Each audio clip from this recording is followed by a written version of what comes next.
Hey everyone, today I'm going to go over the new leveling raid Black Fathom Deeps in Season of Discovery from the tank perspective. So far I've only done this on a warrior and a pally, but it seems like any tank will be totally fine to tank this. There isn't really any need to min-max by bringing specific tanks. The tank damage in here is incredibly low, and the most difficult fight is a DPS check, so you'll probably find yourself going for more offensive setups, like using a two-hander as a pally or war. I'm hopeful they'll make tank survivability a little bit more meaningful in future raids, but for now you'll mainly just be pumping damage. In case you don't know, this raid is located in the northwest corner of Ashenvale. You'll just need to swim underwater and then go down a few tunnels to get to the entrance. Once you're inside, just head forward and kill the trash. This trash doesn't do much, just AoE it down. When you reach the bigger room with water, there will be a few Black Fathom Tide Priestesses channeling into stones. As soon as you engage these, just click the stones, which will summon a water elemental. Once you kill the water elemental, Baron Aquanus's ice barrier will weaken. When you've killed all of the water elementals, you'll be able to fight the first boss, Baron Aquanus. He doesn't melee at all, he'll just throw frost bolts at the tank. He does very little damage, so realistically you don't even need a real tank for this fight. Occasionally he'll cast Bubble Beam, which is a frontal rotating attack that deals damage and knocks back anyone hit. Just move so this doesn't hit you. He'll also cast Depth Charge on a random raid member periodically. When this debuff expires, the player and anyone near them will get knocked back. It's easiest if the person with the debuff just jumps in the water, so they don't hit anyone else. As a tank, you should still jump in the water with this, just call for someone else to taunt the boss. Anytime you get knocked off the platform, just swim out and back across to the boss. Once you've killed Baron Aquanus, just move on and AoE some trash until you reach a large room with turtles. The next boss, Gamura, will be swimming around in a circle around the island in the middle. Just make sure you don't pull him while you're swimming to the island. You'll want to clear the turtles on the island before you pull him. Gamura is typically going to be 2-tanked, but one or both of the tanks can be hunter pets. The tank swap mechanic is Crunch Armor, which reduces armor by 25% per stack. Taunt the boss as soon as the other tank reaches 3 stacks. Gamura will also use Triple Chomp, which causes him to do a melee attack every 1 second for 3 seconds. This will be in addition to his normal melee swings. This sounds scary on paper, but he doesn't actually do that much damage, so it isn't too concerning. You'll also notice a big blue bubble around him. This causes him to take reduced damage, but any instance of damage he takes will slowly break the shield. As the shield breaks, parts of it will fall onto the floor as small bubbles. Generally, you'll want to avoid these as they'll do damage and knock you back if you touch them. However, they will give some mana back too if you're a class with mana. Once the bubble has taken 100 instances of damage, Gamura will cast Aqua Shell, dealing large AoE damage to the whole raid. He'll then take full damage from attacks for a while before he once again puts his shield back up.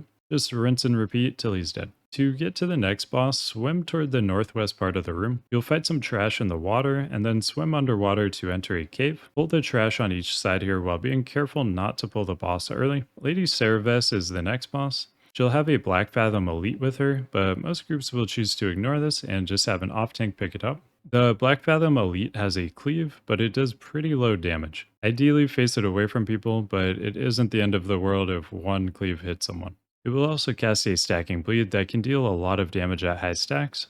Cervus will occasionally shoot the ground with a freezing arrow, creating an icy patch on the ground. Move out of this or you will be frozen if you stand in it too long. You can also position the Black Fathom Elite ad in the frost and it will freeze the ad. She'll also mark a target for forked lightning and then shoot lightning at them shortly after. I'm not sure if it can actually target the tank, but if it goes on you, just move away from other people. The lightning will bounce to anyone nearby. Once you kill Cereves, just swim back out to the room where you fought Gamura. There's a quest you can pick up in the southwest cave. Just swim underwater to get into the cave like you did to get to Cereves. Next, head south to get to the next boss. Make your way through the corridor and be aware there will be lots of stealth mobs. You'll eventually reach a cave with a bunch of shadowy murlocs. Pull all of these, but be careful not to pull the boss. Now we're at the next boss, Gelahast. He'll put a stacking shadow damage taken debuff on the tank. From the raids I've done, I've found this not to be necessary to tank swap for, but if for some reason you're having any issues, you could tank swap at 3 stacks. Once Gelahast gets low HP, he'll go immune and heal up and summon a bunch of murlocs. These are not tanked, they just walk around the room and need to be avoided. If they touch you, you'll take some damage. You'll also need to avoid the purple circles on the ground. A Shadow Crash will land in the circle after a short time and deal damage to you if you get hit by it. Gelahest will eventually become attackable again. Just keep doing what you did before, and eventually he will heal up again, and you'll do another March of the Murlocs phase. When you come out of the last March of the Murlocs phase, some tentacles will spawn that you can help DPS down or just stick on the boss. Once you've killed Gelahest, exit his room. If you take a right, you'll see an orb, and there's a stealthed NPC next to it that you can use to repair. If you happen to wipe and need to run back, the orb off to your left as you zone into BFD will now be active and can be used to teleport here. Directly across from the orb is the next area we want to go. Be careful as you enter here because there are some mobs pretty close and they're part of a gauntlet for the next boss. Make sure everyone is ready to go before you start pulling. Mobs will attack you in waves as you move through the gauntlet. Just pick them up and AoE them down. Eventually, Lorgus Jet, the next boss, will also join the fight. His only mechanics are a few totems he drops. The most dangerous one is Lightning Shield Totem, which will cause anyone who attacks a Jet to take 200 damage. This totem should be killed instantly and is generally the only totem raids choose to kill in this fight. He also has a Windfury totem, giving him a chance on hit to get extra swings. Typically this will just be left alive and healed through, but you can kill it if you're having issues with tank deaths. The final totem is Molten Fury Totem. This creates a fiery boulder that follows random raid members around and leaves a trail of fire behind it. Just stay away from this until it expires. Next, you'll head forward until you reach a large room. Hang to the left to go down the stairs into some ruins, and then take your first right. You'll fight some more trash, but like the rest of this dungeon, it doesn't do too much. Once you get inside the temple, make sure you pull all the mobs throughout the room without pulling the boss. Depending on patrols, there could be one at the very back too. Now we're up to Twilight Lord Kelris, and he's a pretty big step up from the previous bosses.